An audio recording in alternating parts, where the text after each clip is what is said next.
कहानियाँ कहानियाँ सिर्फ सुनने के लिए नहीं होती। कुछ कहानियाँ होती हैं महसूस करने के लिए। ये कहानी आप सुनकर शायद छोड़ दोगे, पर ये जिंदगी भर आपके जहन में रहेगी। मैं हूँ कौशिकी भट्ट और आप सुन रहे हैं ये कहानी द कर्स चैनल पर। तो चलिए शुरू करते हैं। अकाई ओना, द रेड वुमन। कहते हैं हर शहर के अंदर एक ऐसी कहानी छुपी होती है जो लोग भूल जाना चाहते हैं, लेकिन कभी कभी कुछ चीज़ें हमारी ज़िंदगी में ऐसी हो जाती हैं जिसको हम भुला नहीं पाते। आज की कहानी भी कुछ ऐसी ही है। ये कहानी है जापान में रहने वाले लड़के ओनाकी की। ओनाकी की ज़िंदगी काफ़ी ज़्यादा नॉर्मल थी। सुबह कॉलेज और शाम लाइब्रेरी में निकल जाती थी और रात कंप्यूटर गेमिंग में गुजर जाती थी। लेकिन 21 अक्टूबर एक ऐसी रात जिसने ओनाकी की ज़िंदगी बदल कर रख दी। ओनाकी अक्सर कॉलेज से सीधा लाइब्रेरी में जाकर पढ़ा करता था। उस दिन ओनाकी काफ़ी ज़्यादा थक चुका था, इसलिए उसकी आंख लाइब्रेरी में ही लग जाती है। और जब उसकी आंख खुलती है और वो वक्त देखता है तो रात के 12:30 बज रहे होते हैं। ओनाकी कभी भी इतनी देर रात अपने घर से बाहर नहीं रहता था। उसने जल्दी से अपना सारा सामान पैक किया और अपने घर के लिए निकल गया। ओनाकी का घर लाइब्रेरी से कम 20 मिनट की दूरी पर था, लेकिन उसके घर से जाने के लिए एक शॉर्टकट रास्ता भी था, जिसकी वजह से वो अक्सर 10 मिनट पहले पहुंच जाता था। लेकिन ओनाकी को अक्सर लोग उस शॉर्टकट से जाने के लिए मना करते थे। उस शॉर्टकट वाले रास्ते पर कोई भी लैंप या रोशनी नहीं थी। उस रास्ते पर हमेशा अंधेरा रहता था और लोगों का कहना था कि उस अंधेरे में अकाई ओना रहती है।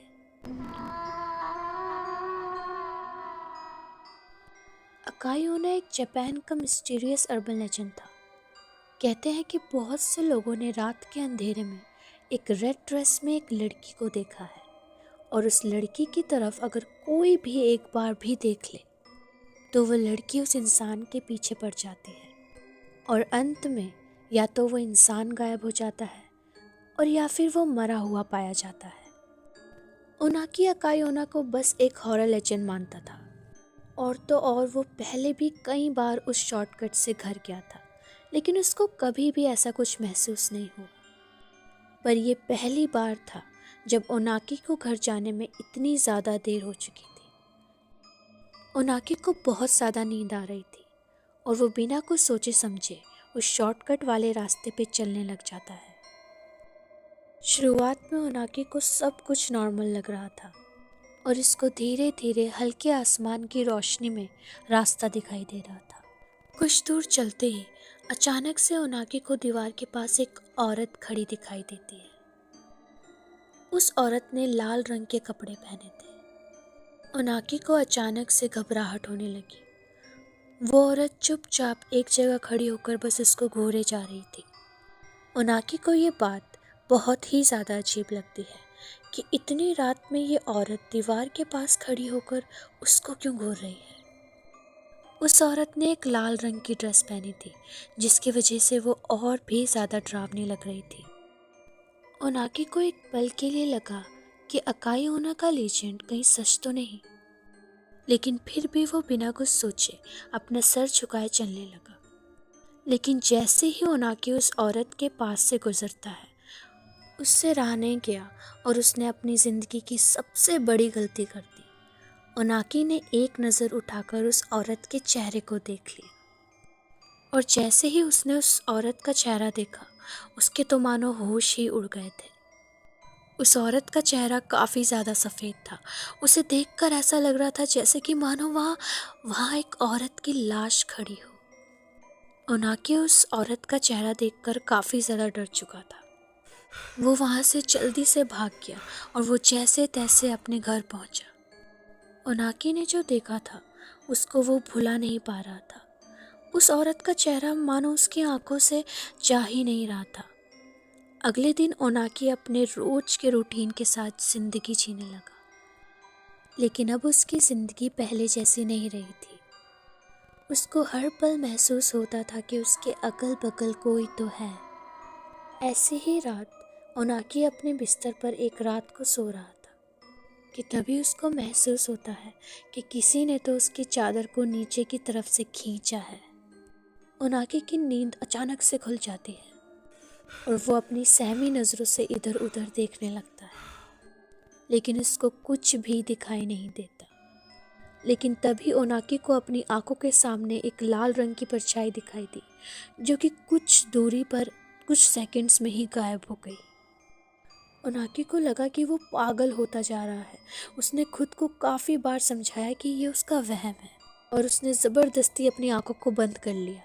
कुछ वक्त तक आंखें बंद करने के बाद जब उसे बेचैनी महसूस होने लगी, तो जैसे ही उसने अपनी आंखों को खोला और फिर जो उसने देखा वो देखकर वो काफ़ी ज़्यादा घबरा चुका था।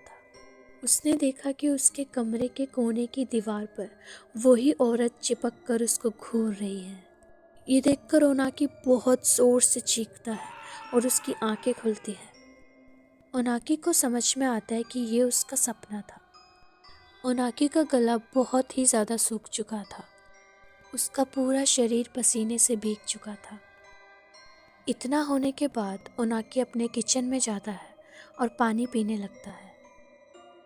लेकिन पानी पीते वक्त उसकी नज़र जब किचन की खिड़की पर जाती है, तो उसको वही औरत खिड़की के बाहर खड़ी दिखती है, जो कि उसको बहुत ही देर से घूर रही थी।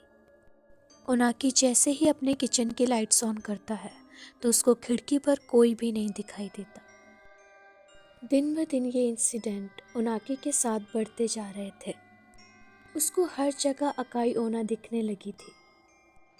ओनाकी ने अपने कुछ दोस्तों को बताने की कोशिश की, लेकिन किसी ने भी उसकी बातों पर यकीन नहीं किया। ओनाकी के दिमाग में यही चल रहा था कि कहीं वो भी गायब तो नहीं हो जाएगा, और उसका डर इतना ज़्यादा बढ़ चुका था कि उसने डिसाइड किया कि वो पुलिस को कॉल कर सब कुछ बता देगा। ये सोचते सोचते ओनाकी हिम्मत कर अपने रूम के बाहर आता है और वो देखता है कि उसके घर का दरवाज़ा पूरी तरह से खुला हुआ है। ये देखकर ओनाकी बहुत ही ज़्यादा घबरा चुका था और वो अपने फ़ोन की तरफ जाता है और अपना फ़ोन उठाता है।